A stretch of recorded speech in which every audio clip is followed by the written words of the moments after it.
and you don't know what they're born to teach you. Because many times he would say, Mama, why did you give her that dress? Mama, why you keep talking to her on the phone like that? Mama, why you go over her house and cook for her? Mama, why you let her come to your house? Why do you let these people take up all your time? She's not your friend. She ain't your friend either. She's jealous of you, Mama. Why do you keep letting these people use you? You want friends so bad? I'm here, Mama. I'll be your friend. And my son was like 10 years old. And this, I would always see this, and that's what I'm saying this to whoever's listening or whoever's going to listen to this, because we have been taught to sit and have these fucking parties because our daddy, our boyfriend, our baby daddy, you know, the boss at work, you know, some trick that we picked up while we was stripping at the club, while we was going at the club, wasn't no fucking good and fucked over us. And we've been taught to sit up and have these parties and say, yeah, this nigga ain't shit, that nigga ain't shit, I got this house, I got this degree, I got this money, I got this car, I'm doing this and that, and I'm by myself because these niggas ain't shit, these niggas ain't shit, these niggas ain't. You are saying that to your womb. You programming your womb like that, and you don't know what boy child is to be brought forth like that, and then you're pregnant with him. His daddy ain't shit, you know, and your child is hearing this. And you're programming this child like this, and that boy is fucking hurting. And then he come out, you just like your goddamn daddy. He ain't going to be shit. You look next like him. You're going to grow up and be watching. See, you're going to have 5 and 10 babies. You're going to leave just like he fucking left me with you. Get you no good ass. You know, and you're saying that, and then you wonder why you get the same shit. You wonder why you get beat up. Right. You wonder why you get fibroid tumors. You wonder why you get ovarian cancer. You wonder why you got this money in this house and shit and you buy your goddamn self. Because the daddy wasn't there. The man that's supposed to be there for us wasn't there. And then we feel like we need this man to balance us and to support us because nobody balanced us and our mother didn't balance us and the daddy wasn't there to balance us. So we are looking for somebody to give us something because he's the male that we think we don't have. But as I said earlier, we create men because we are half male and we are half female. So anything that you need a daddy to give you that he ain't going to ever fucking give you, because I ain't going to never have a daddy to give me that. My daddy's dead. And the father figures that were there were not the father figures that were equipped to give me what I needed. But at any time, in your DNA is male and female energy, and you create them both. You create them all. You can call forth that energy, and you can call forth that knowledge that is locked within your genetic code to be able to teach you. You teach yourself, just like I had to teach myself. And you have to look back at where this shit started. Because usually when a woman's heartbroken and niggas ain't shit, it's something that goes back into her childhood, into her daddyhood, into her daddy relationship that she didn't get, some lessons she didn't get. And it might not be because her daddy didn't want to give it to her. A lot of women get dogged out, they have good daddies. I've seen it. Women come from good homes that were never raped, never abused, and they let niggas come over.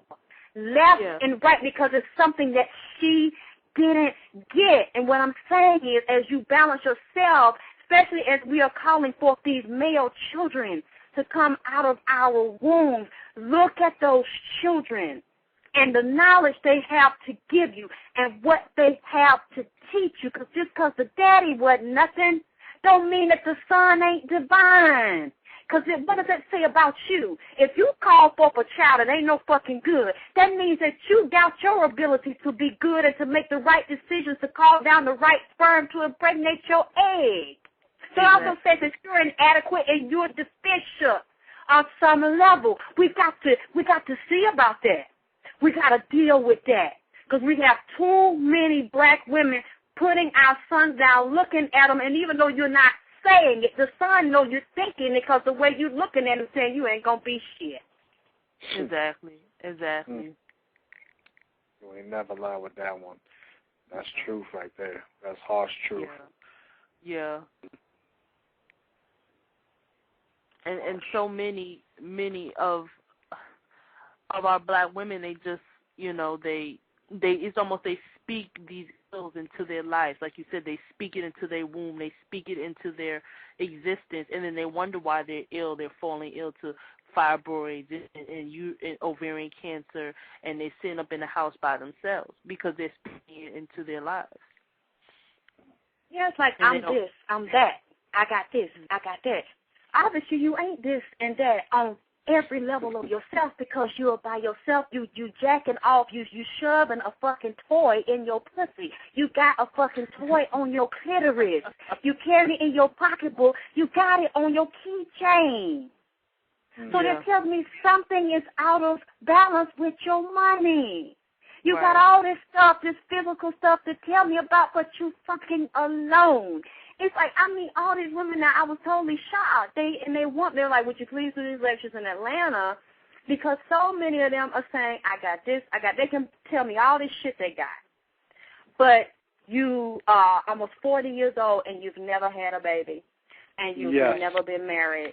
And you're afraid that the clock is ticking and that you're running out of time and you got to have a baby before you go into menopause, but the men ain't ready for you because you this and that and they ain't this and that. They ain't on that level.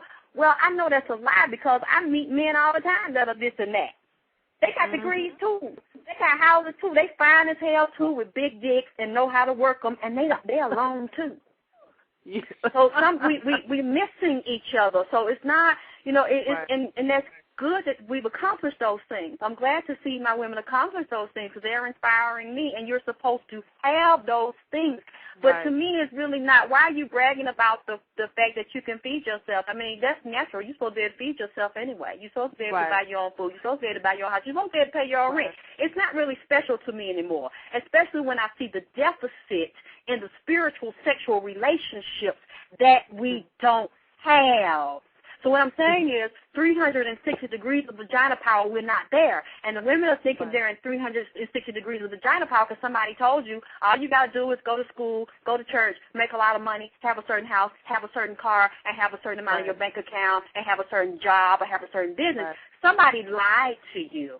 Right, exactly. Because if that's all it takes, why are the statistics saying 70% of black women are alone or never been married and are single and are celibate and are afraid that all black men are infected with HIV and AIDS on the down low and are going to infect them or abuse them? And now I'm talking to a lot of black men that feel the exact same way because they've been used by women. They've been abused by women. And they have so much love, money, security to give, but they don't shut down because they are hurting, but they don't want nobody to know. Right. And I understand that, but on a side note, when you just said that a lot of black women think that black men are infected with AIDS, and how black men and women who are good black men and good black women are missing each other, I see a lot of black men. They almost seem resentful of black women when they talk about the HIV phenomena or pandemic, if I'm pronouncing it right, that's going on in our community. They grow resentful and hateful, like they don't want to talk about it, it doesn't exist, or it's a way to turn black women against black men. But how could you be resentful about realistic statistics? Well, that's what I don't understand, and I don't like that when black men seem like they want to attack black women for questioning them or wanting to be safe or just having a little apprehension about dealing with them because of this out of control HIV rate in our community. Does our male friend want to comment on that before I say something? Oh yeah, real short there. Well, as far as with what Alexyss said, and I'll get back to you in a second. But as far as I noticed that men who have been gamed, they have blinders on their eyes. They say, fuck that, I've been gamed. She got me for what I came with the table with, or and she didn't bring anything to the table, and they have blinders on their eyes, and they just said, what, I'm going to be a stone cold gigolo. And that right there is as